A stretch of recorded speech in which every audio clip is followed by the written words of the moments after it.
Malvanius had decided that he was being fair, not taking them away here and now. He wanted the situation resolved, but he also sensed something interesting about this group. He knew the wizard's surname from somewhere too. He'd have to look into that later. Oh, and don't get any ideas about fleeing from the city. I will have eyes upon you at all times. The callous hand of justice will follow you into the demonic planes if they must. Maestro shook his head worriedly. He hadn't even made it out of the city yet, and all of this had happened. I knew I should have left the city last night instead, he observed.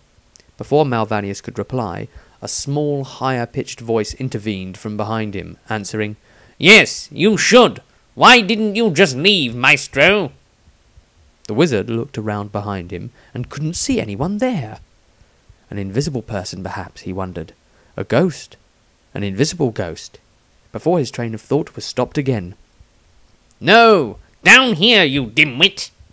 Maestro looked down and saw a halfling standing in front of him.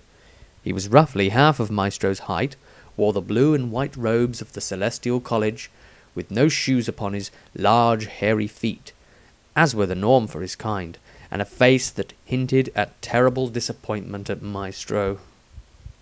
Malvanius was handed a piece of official-looking paper by one of his witch-hunter fellows and read it. Great, he thought, more politics getting involved with a perfectly good investigation.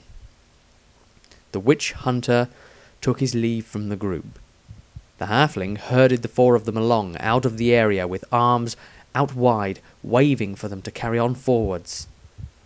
With a small nagging voice he stated, It's no good standing around here. You've your heads to save before the night is out. Giving a deep, stressful sigh. He expected to find they'd all be put to death come morning. All except him, of course.